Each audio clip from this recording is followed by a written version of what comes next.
Hi everyone, this is Mindy Eggen and welcome back to my channel. Today I have a spooky Halloween card to share with you. For my card today, I am using the new Spooky Eyes background stamp from Simon Says Stamp. It is a large red rubber stamp, and I'm going to use my MISTI stamping tool to stamp this onto a bright green cardstock.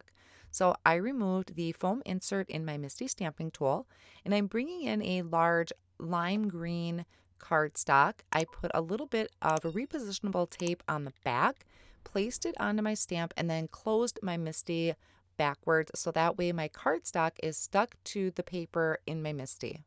Then I'm going to ink up this entire background with the VersaFine black ink, and I'm going to stamp that down onto the cardstock. I'm going to use my stamping bug to help kind of just push pressure all over that background stamp. And even though the VersaFine ink is a really thick and really nice black ink, I knew it wasn't going to stamp great the first time, only because there's a lot of area to stamp. So I did ink that up again and stamp that down. Now, one thing to keep in mind with using the VersaFine ink is it does stay wet a little longer.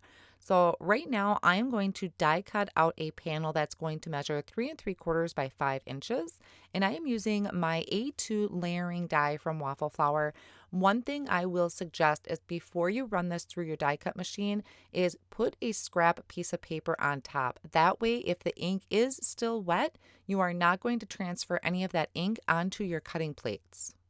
Now, I really wanted to have some speech bubbles kind of popping out from that background, so I dug through my stamp sets and I found some speech bubbles from Say What Christmas Critters from Fawn, and I die cut a few of those out of white.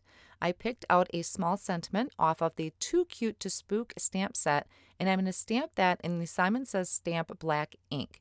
Now, I did have a few of them cut, but I did decide to just use the one speech bubble there.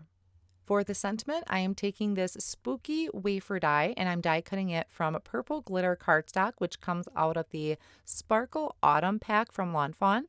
And I also die cut it twice from heavy white cardstock and layered that together with my liquid glue. And then I die cut the shadow layer from VELLUM. This is really going to help kind of set that sentiment away from the background. Otherwise, I felt like my sentiments were getting lost with such the busy background. So adding vellum or popping it up with dimension really helps make that stand out a little bit better.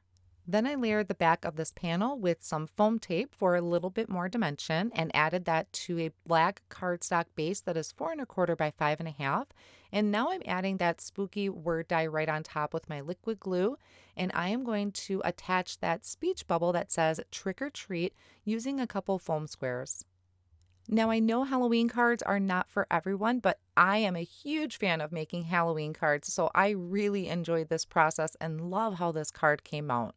I hope you enjoyed the card today. I will have all of the supplies listed down below in the video description and over on my blog as well. Thank you so much for joining me today, and I'll see you again real soon.